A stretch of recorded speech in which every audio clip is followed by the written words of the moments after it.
Good evening, everyone. My name is Tina Thomas. I'm extremely glad to welcome you all today to today's wonderful webinar brought to you by Nutrition with Vibha, a health and wellness platform dedicated to helping people make correct nutrition choices for a sustainable change in health.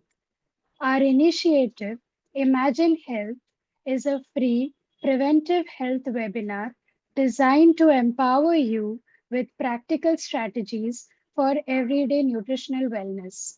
Through this webinar, we aim to help you envision and build a healthier and more resilient self.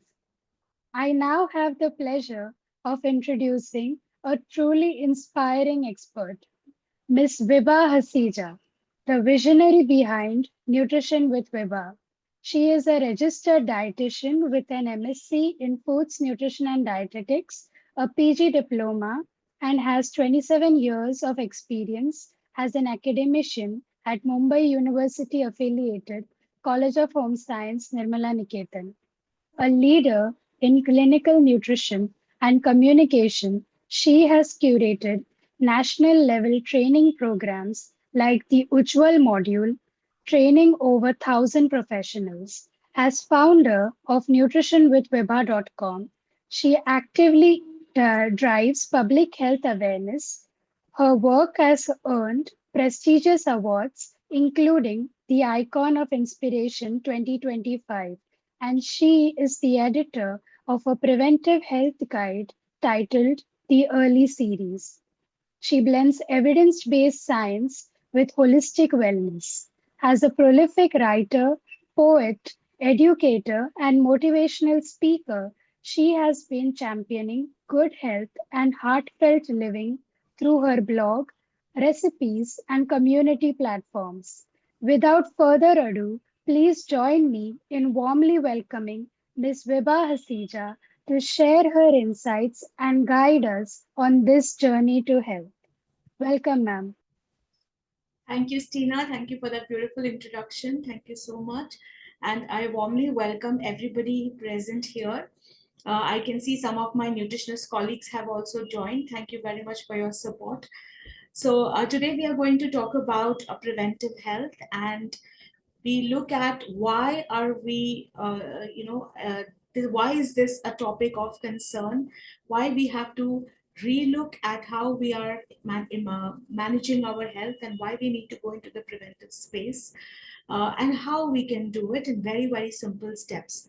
So today what we're going to talk about is absolute simple things that we can do, but sometimes the genius is in simplicity, because it may be a very easy thing to do, but then the results that we get of it is large.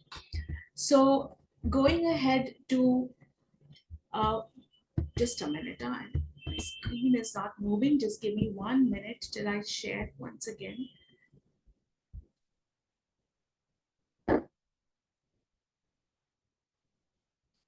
So we are looking at the preventive health space and looking at the reason why we are looking at metabolic health. So we see diabetes, it's a global health crisis, and let's look at some numbers. Indian population, 101 million adults are affected by diabetes, 136 million adults at risk for diabetes. What does it mean for us? The 101 million Indian adults will go ahead and have suffer from the disease and its complications in a big way if they do not take care. And the 136 million at risk will become full-blown diabetics if they do not take care. Going ahead to the spectrum of the cardiovascular diseases, in Indians, 1 in every 4 deaths is because of CVD, and we are seeing a rise in the younger population. Now, both these scenario, and there are others also, cancers, for example, and other degenerative diseases, the root cause is metabolic issues. And that is why prevention in the earlier years or before the disease takes form, and looking at the metabolic issues strongly is what is going to change that scenario of those numbers that we have just seen for the Indian population. So the question is, are we waiting for a diagnosis to start caring, or can we be more aware and take the action steps right away for seeing a better health uh, environment for us? So before we delve into what to do, we just need to see a little bit about the background of the entire concept of prevention. So why does prevention matter? Why are we looking at prevention, especially with chronic degenerative diseases? Because the disease doesn't happen overnight. It's simmering slowly over months and years. The health problems come up at one particular time. Yes, we are aware of it. It is seen. It says hello to us. It knocks at our door. But it is simmering over a period of time. And therefore, what steps we take daily, what lifestyle choices we take daily, will make a difference in how we are able to manage the disease. What is the cost of delayed action? So, if you look at the complications of diabetes, whether it's diabetic foot, or renal issues or heart issues which come in because of cardiovascular diseases, the surgeries that people have to go to, it's a very large financial cost. It's a very large mental and financial turmoil, physical issues which are there, and the productivity of the person is affected. Life changes when the complications set in. So we don't want delayed action. We want to start action now. We don't want to wait until it's too late. So going ahead to the process. So with that scenario, we go to the process and we are looking at a very simple 10-point plan that we can use for our preventive health strategies. So what is the first step? The first step is a preventive health mindset. Now, everything starts in the mind. We think and therefore we are. We think and therefore we behave in that particular way. So we have to change the mindset. We have to create a health mindset. Not only a health mindset, we have to create a preventive health mindset. What does that entail? So we are looking at taking control of our health in our hands. So thought that I have control over my health and I'm going to proactively take control of it. And we build the habits that are prevention related. We build habits for health. We don't have to only go ahead and when it happens treat it.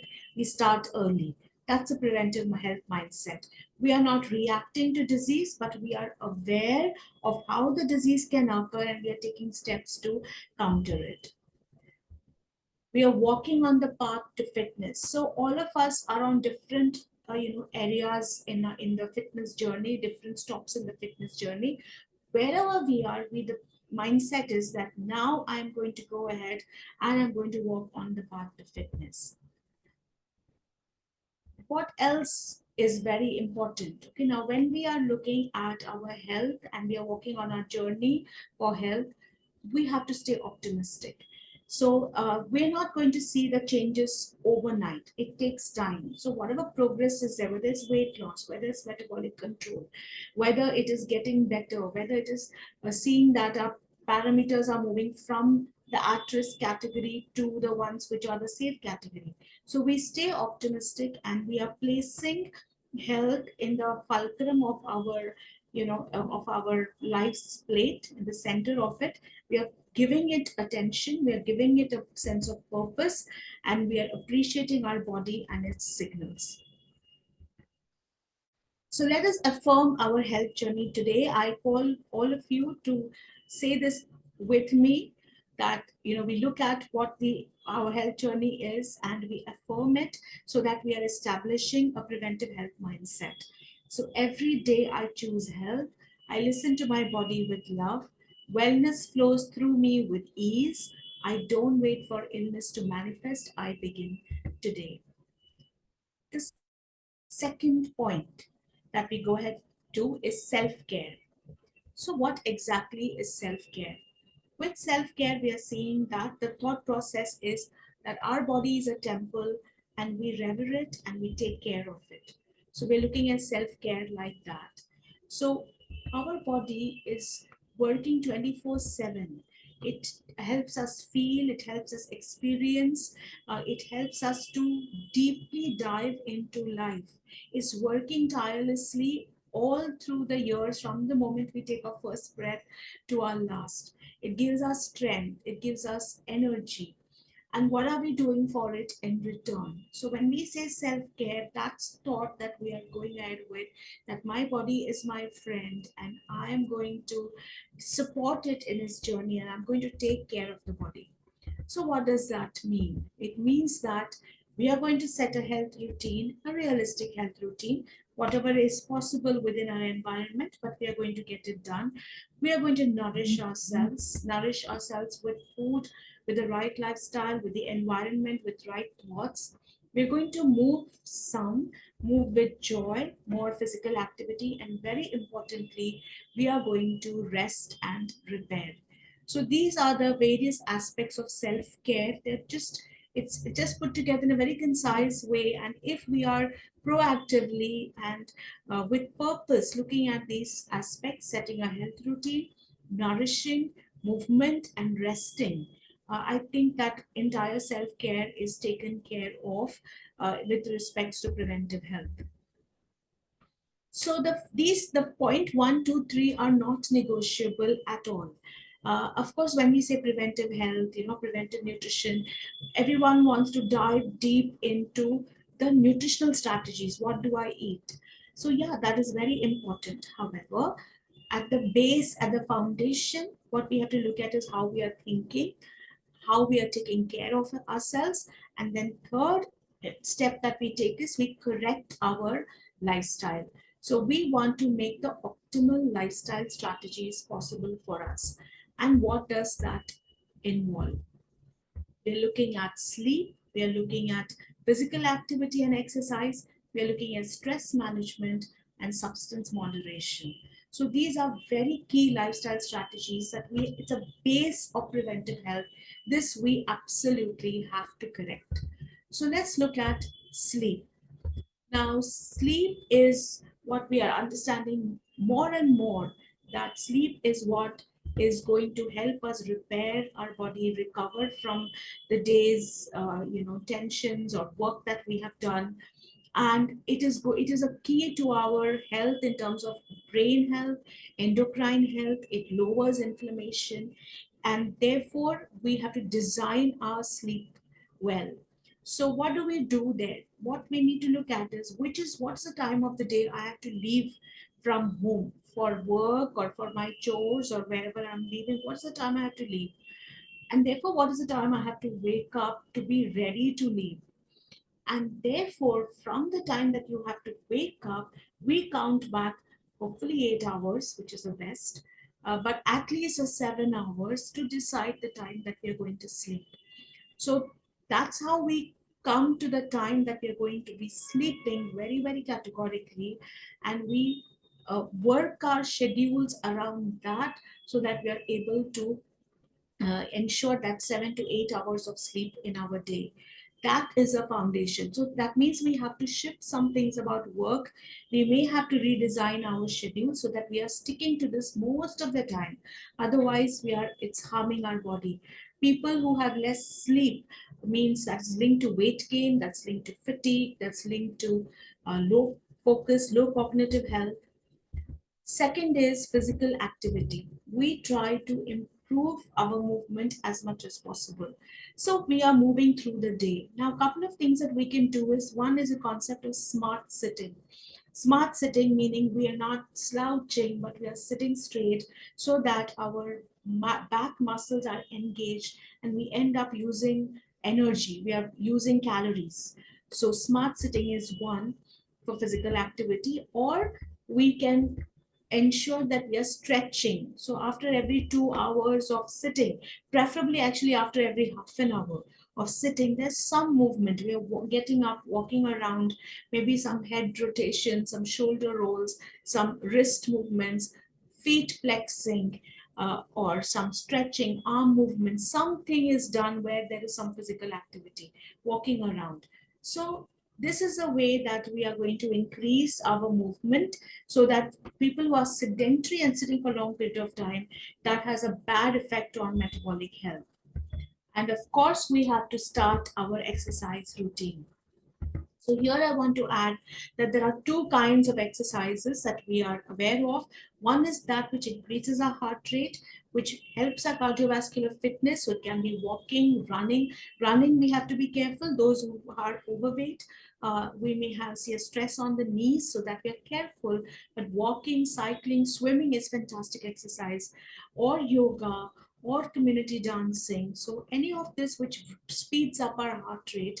And the second part is twice a week, there's strength training. So it could be simple things at home. For example, wall squats or planks or push-ups, sit-ups, crunches, lunges, squats, any of those, or using the gym and other exercise machines to build muscles. Building muscle means better insulin function, and aerobic exercise, that is cardiovascular exercise, means better heart function. So we want to see at least 3 to 5 days per week. We want to see that, and we keep it consistent with exercise 5 days a week, 2 days anaerobic is fantastic. Then we look at keep stress at bay.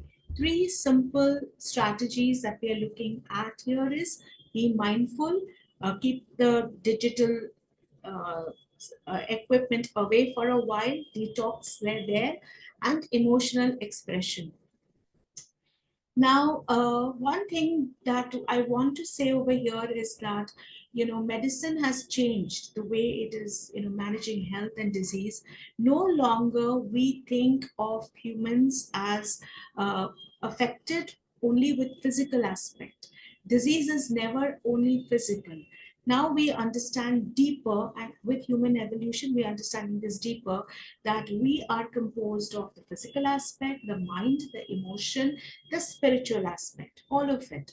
And all have to be in balance for us to be in health. So the moment there is stress or there's anxiety, tension, and we are reacting, there is an invisible reaction in our nervous system and an invisible reaction in our bloodstream. So immediately there's a neurological mechanism. Immediately our blood pressure is rising. The cortisol, that's the stress hormone in our system, is increasing. We are not able to see it. We think we are managing it. However, this is changing, and therefore it is going to affect our metabolism. So a little this stress every day built up is going to lead to is definitely going to contribute to issues. So this is one thing that we very strongly keep in mind, and therefore we have to find ways to release the stress. So we are right now talking about the fascia. Fascia is all the interconnected tissues that we have, and how when we are stressed, our fascia contracts, and that can also lead to pain and other degenerative diseases. We're talking about vagus nerve activation or vagus nerve dysregulation. Because of stress, our vagus nerve is dysregulated, and that causes issues. So it's a lovely area of study, but the take home message for us is that we need to find ways to release stress. Stress will be there, but we have to find ways to release stress. We may have to take help for that sometimes in some cases, but stress management is very important. And of course, avoiding substances or moderating substances, so tobacco, alcohol, indiscriminate use of medicines, uh, we need to be keeping away. So these are our lifestyle strategies that we are taking care of. So the step 1, 2, 3, crucial. Coming now to that entire nutrition bit, what we have to be working with. So choose the right carbohydrate. Now here is again a very easy way for us to know. Um, we can divide the carbohydrates into those which are refined. Of course, we know carbohydrates gives us energy, it gives us glucose. But on one hand, we have the refined carbohydrates, and on one hand, there is a fiber which are not so processed carbohydrates. Examples are in front of you. Refined, the maida, the white sugar, the white rice, the millets, the vegetables, the whole grains, those are the fiber rich. So the key thing for us to know is that the moment we are eating refined food, refined carbohydrates, the blood sugar very easily spikes because it's digested very easily. The sugar rises in the blood fast, and that is suddenly a surplus in the blood of energy of glucose that the body converts it into fat. So if we are seeing weight gain, this is definitely one big component of it, where the choice is of refined carbohydrates. On the other hand, if we choose brown rice, red rice, millets, pulses, it's a slower digestion, slower release of blood glucose, in slower release of glucose into the blood, more feeling of fullness, and therefore less conversion into fat. So the choice is very clear. Every meal or every time there's something in front of us, it's a checklist we have. Is it refined or is it whole? Is it maida? Is it white rice? Is it sugar? Then that's not the right choice. Whereas if it is whole grain, whole wheat, or millets, then yes, the choice is good. It's a very simple aspect, which brings us to a very key point that we also know the term glycemic index, the rate at which the blood sugar rises is glycemic index. So anything which is going to lead to a very quick raise in blood sugar is high glycemic index, and we keep it aside. The reason why I'm talking about this here is a very important concept that sometimes a food is high glycemic index, but if you put it into a meal which has, for example, I'm eating some small amount of rice, yes, but I'm putting it into a meal where there's salad, there's vegetable, there's some curd, there is some dal, there is protein, the glycemic index of the meal changes. So the point that we take home is that let it be a nice robust meal, not just roti bhaji, but let there be some dahi, some dal in it, and that is going to change the way the body is processing sugars. So we choose the right carbohydrate. The foods which are refined are usually having higher glycemic index, and the ones which are unprocessed are the ones which have lower glycemic index. So we want to take food which is medium, moderate glycemic index, and lower glycemic index. Sprouts are fantastic in terms of glycemic index. Sprouts will decrease, sprouts and whole pulses. It decreases the way the body processes sugars of itself, of the meal that it belongs to, and the meal that follows after that. So using whole pulses, rajma, chole, moong, sprouts is fantastic for metabolic health. Next is we look at protein, prioritize protein. And uh, Indians, we know, I mean, we've seen that we are consuming less amount of protein. We all know what protein foods are. So we are looking at the flesh foods, we are looking at dairy, and in vegetables, we are looking at pulses. Primarily, nuts are rich in protein. So protein has a huge amount of function in the body. It's essentially what our body is made of: muscles and hormones and enzymes, and for brain chemistry, neurotransmitters. So we cannot compromise on this. So we're not going to go into calculations of how much protein, etc. But the simple thing here is that ensure, put a checklist there, check mark there. Every meal should have some protein. Is there some curd, some milk in my breakfast?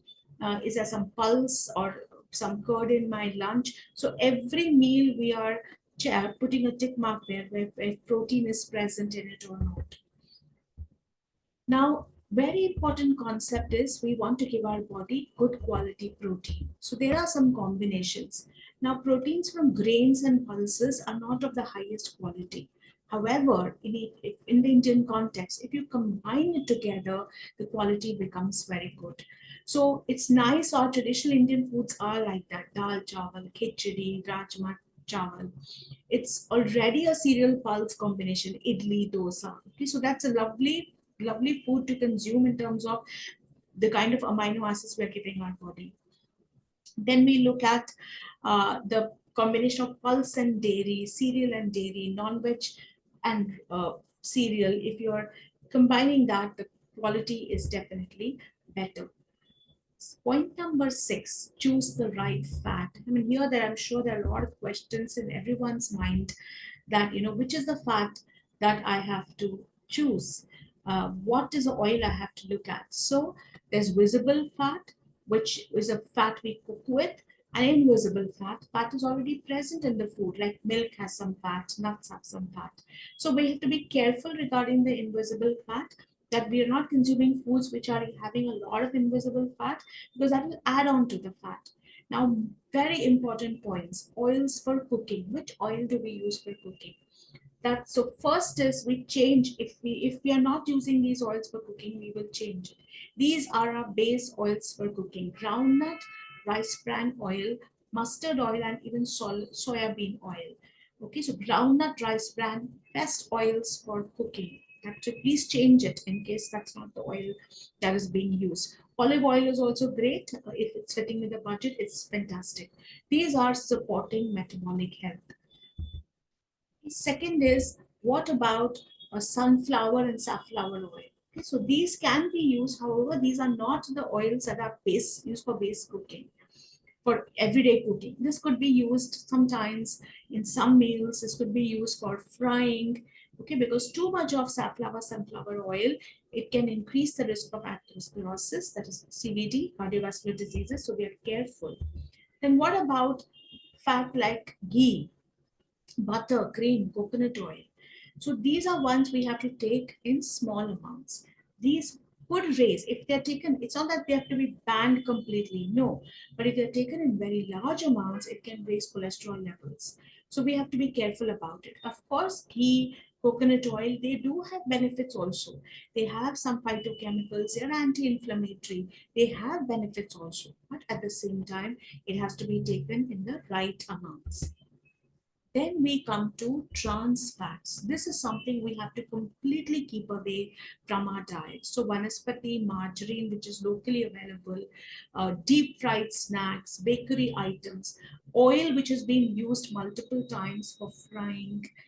Okay, so and that oil is used for cooking. So that all that has trans fats, and this is a dangerous kind of fat because it leads to cardiovascular diseases. So therefore, our eating out or eating fried foods outside, because many times if it's in the sweet shops or the snack shops, etc., the oil, etc., is not moderated. It may not be of very high quality. They may be using it multiple times, and we are feeding our body the unhealthy trans fats in such a case. Now, extremely crucial fat we have to look at is omega-3 fat. Now, this is a particular kind of fat which has innumerable benefits, and in our population, we are consuming too little of it. This is a fat that prevents disease. It betters our immune function, brain function, reduces pain, beautiful benefits. However, we hardly consume it. And therefore, this is a point that we have to be starting with in our diet. So every day, some flaxseed, or that is flaxseed is alsi, or chia seeds or walnuts should be there. If we use mustard oil, not rice bran oil, but mustard oil and soybean oil, this is good omega-3. Flaxseed oil, it's available currently, which you can use in vegetable salads, etc. Non-veg fat is good. Fatty fish like salmon or mackerel, ravas, that is, it is giving fantastic amount of omega-3. This is for the non-vegetarians. So this omega-3 fat is extremely crucial for us to have. Then we come to point number 7, which is importance of micronutrients, vitamins and minerals. So this is just a quick gist of, there's just too many for us to discuss in detail. But the point that we have to take home is, without vitamins and without minerals, our body is not able to process the carbohydrate, protein, and fat. All the systems of the body, they require these vitamins and minerals in minute amounts, yes, but without it, it will not do the function that is required. So here is where we have to ensure that we are taking enough of it. How do we? The simplest way to ensure is unprocessed grains, okay, or mildly processed grains, that is cereals, whole pulses, sprouts, having nuts, having seeds in the diet, having that milk dairy component, in the diet, having adequacy of fruit and vegetables in the diet, at least 2 fruits a day, dry fruits or fruit, at least 3 to 5 servings of vegetables. Having that will ensure that we are getting the nutrition that we require in terms of vitamins and minerals and exposure to sunlight. So this aspect is something that you can refer to, uh, uh, all of this actually to a nutritionist. Take guidance for ensuring that these vitamins and minerals are there. They're required in such small amounts. However, in the diet, it is very much possible that we are not eating a robust diet enough, and we may miss out on this. And this is that difference between whether the health is happening in the right way or not. So micronutrients is crucial. Next, how do you design the meals? Okay, designing the meals right. So coming to breakfast, what should a breakfast consist of? Okay, very simple. Some fiber, some protein, some vitamins, minerals, and the cereals, whole grain. So if your breakfast is having that, it's fantastic. Something like even if a breakfast is a heavier meal, we may say, okay, just put some, roti and chai and let me just go to work. But we have to feed our body. We have to order the body temple in the morning in the right way. So what should we can design? What's the dairy I'm having there? What's the vegetable I'm having? Where am I getting the protein from? Where am I getting the vitamins, minerals? Some nuts I've added into it. So we have to design that breakfast right. Then what about main meals? Main meals are robust and holistic. So some curd, some vegetable, some probiotics, some protein, whole grains, everything is there in the main meal, but portion is less. The vegetable portion can be a larger portion. There can be a salad, but the grain portion can be a little taken care of. Snack wisely. Okay, why the biscuit, the toast is not a snack. Fruit can be a snack. Okay, soup can be a snack. Sprouts or chana chaat or peanuts, nuts can be a snack. So we have the tendency to think that snacks are for taste. वो चाय के साथ ले लिया. We have that tendency, but snacks actually also should give nutrition because it is had and that the tea time between lunch and dinner, a long gap. So how are we nourishing our body? So we snack wisely here. Then coming to a very important step, that is strengthen immunity. Okay, now unless we have our immune system strong, we are not able to fight off infections. Now we know that our GI system is an immune organ, and we have to keep the GI system in a good place. Okay, so what strengthens immunity? So at the first, before we go through this, list, I will say that sleep strengthens immunity, positivity strengthens immunity, physical activity strengthens immunity, self-care strengthens immunity, choosing right carbohydrate, protein, fat strengthens immunity. So it's a daily process of the things that we do, which is going to build immunity. In addition, we can use these. Okay, for example, amla is very rich in vitamin C. It's great for building immunity. Tulsi extract in tea is great. Turmeric is fantastic in the Indian context for immunity. Cinnamon will boost immunity. So will ginger and garlic. Now coming to fermented foods, we Indians have a tradition of making kanjis, very long lost tradition. I think we've forgotten about it. But leftover rice soaked in water the next day with a tadka, it was a breakfast in many cases. So rich in probiotics there and the vitamins, minerals present there. So fermented foods is something that we can look at. Colored vegetables, multicolored vegetables, because vegetables and fruits have phytochemicals, chemicals which fight for our health and boost our immunity. Ensuring seeds and nuts are part of our diet will boost immunity. And things that are going to reduce immunity, too much of sugar, processed, stress, poor sleep, substance, and too sedentary a lifestyle will reduce immunity. So if we change that part of it, we're already on our way to build immunity. And the last thing is we do all this for with mindfulness and balance. So we are sure about what we want to do. We are keeping health with an intention. We are slowing down life a little bit and we are focusing on what is required. So, a balanced life and putting our mind to it and our attention to how we are nourishing our body and taking steps to make a schedule, write it down and think about it. Think about our health, because if one's health is compromised, life changes. And we don't want that. We want to be in the highest level of productivity and attention and energy and vigor all through life. So we're going to be mindful and we are going to be balanced about it.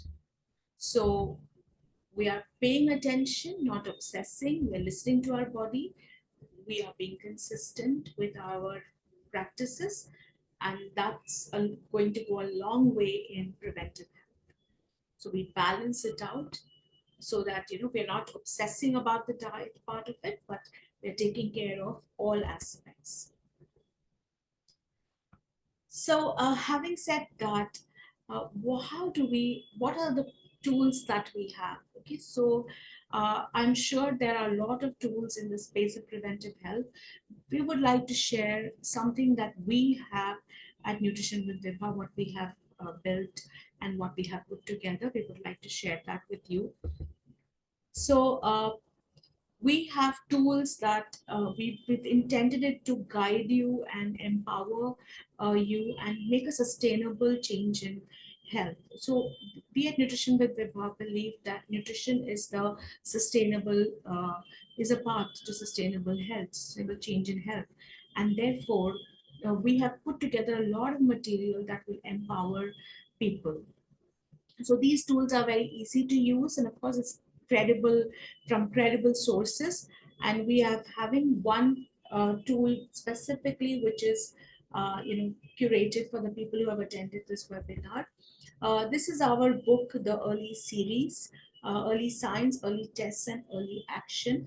And as the name says, we have made it into in a way that um, sorry we made it in a way that it's very easy for us to take care of our preventive health plan.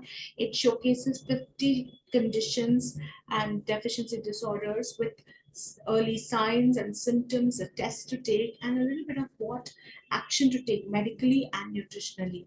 So it's a quick reference for people to look at. We have something in the book called as a diagnosis index, where symptomatology, actually symptomatology index. So suppose you have, there's something like low energy, fatigue. So where, under which conditions is fatigue possible, that's mentioned. So you refer to that particular page or that particular title and then read to see whether does it affect you, does it resonate with you, and then you can decide to take the action. So this, we think, is a book that every household should be having, who's interested in their health, which is a quick reference for their increased knowledge. So very, very simply put, easy language, the Early Series. And we are, the value is 999, but today we are offering it at 650. And we will be sharing the webinar, the link of this for your purchase. For the next 24 hours, it will be available at this price. So we're very excited about the Early Series, this book, and we really want it out there, and we want to see it in every household eventually. And it being a book which is a ready reckoner for preventive health. In addition, we have many other opportunities with Nutrition with Vibha. And I just want to share here that Nutrition with Vibha is a platform that believes that nutrition is a sustainable path to a positive change in health. And it is founded by me and Mr. Wilfred Fernandez and Dr. Anuradha Mitra, and we are wanting to empower the world in with relation to nutrition. What we have here is Healthy Eats, which is a series of recipes which you can subscribe to. Rafael Root is a holistic health coaching model, and Swasthya Jyoti is about various disease conditions. It is a manual which you can subscribe to, personalized consultations, of course. We also have affiliates for anybody who's interested in the space of nutrition. They can become our affiliate. It can be an entrepreneurship for them, and it can, we are looking at team members to increase our strength so that we are able to do what we can. And we have also empanelment. Empanelment is especially for my nutrition colleagues. Those who wish can eventually become empaneled with Nutrition with Vibha, and take their journey in nutrition further. So stay empowered, stay nourished, and stay blessed. Thank you for your patient listening. And over to you, Ramsha.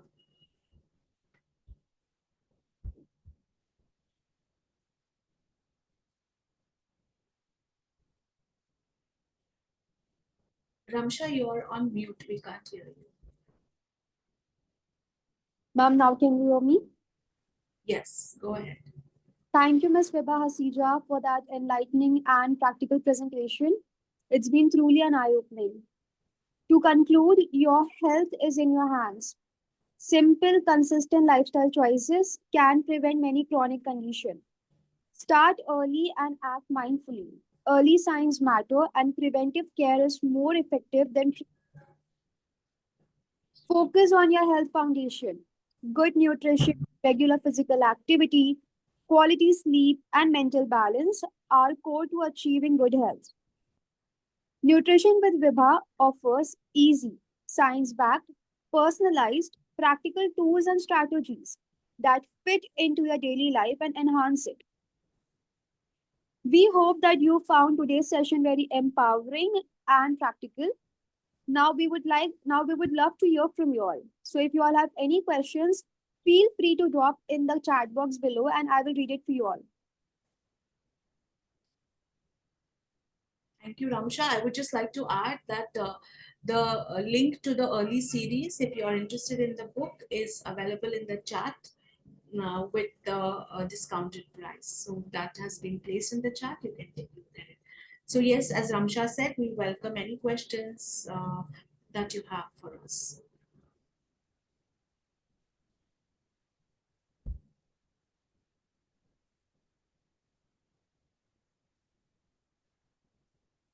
Okay, so I think that it was very beautifully explained. I would like to extend a heartfelt thanks to Ms. Vibha Hasija, our organizers, and each one of you for being here today. You can register and learn more with Nutrition with Vibha website.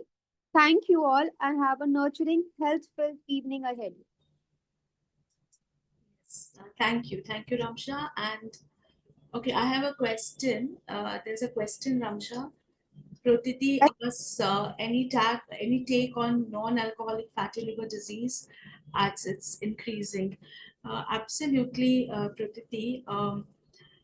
So one of the things that we need to do here is anybody who has some signs of metabolic syndrome needs to be looking at a diagnosis first over here. Okay? But first, at the first outset, that we have to be aware that with abdominal fat present and a very sedentary lifestyle and the family history of diabetes or dyslipidemia, the chance for fatty liver is there, non-alcoholic fatty liver, which is metabolic in origin. So we have to establish that the common man has to realize that the moment the belly fat is coming in, it means that yeah, the liver is affected, uh, and therefore needs to change the eating habits. So the things that we spoke about will work for them, yes. Second is, now we have very easy methods of scanning the liver. So there is as you're aware, the fibro scan is available, which actually gives a very good picture about liver health, or a liver sonography is there. But fibro scan is giving us very, very good information on, and is catching the disease much earlier. So that diagnosis is important for us to take. So we possibly as nutritionists need to put a point there that anyone with a family history, with a pre-diabetes, with sedentary lifestyle and abdominal fat, needs to take a liver scan, uh, and start the program of, preventive health program. Preventive health I cannot say there, because then the issue has already started, but at least we are preventing the progression. There are so many other aspects that we have to take care of, one being inflammation. So liver issues uh, bloom a lot when there is inflammation. So therefore anti-inflammatory strategies are key. So these are two things that, the early diagnosis, in terms of anyone who with these kind of clinical symptomatology, should go for a diagnosis, and I'm sure we will see that liver issue there and then. And addressing the diet and nutrition and lifestyle and what we spoke about now, and specifically going for anti-inflammatory strategies, including stress reduction, sleep, and anti-inflammatory lifestyle strategies also. So these together with maybe some nutraceuticals on for bettering liver health also. So in a combination, it will give us, a very good result. The exercise, and anaerobic exercise, strength training is also seen to better liver health. So it's a multifactorial approach, and thank you for that question, Praditi. Very, very, relevant in today's time. Thank you so much. So if there is nothing else, then good evening. We will close here. Yes, thank you.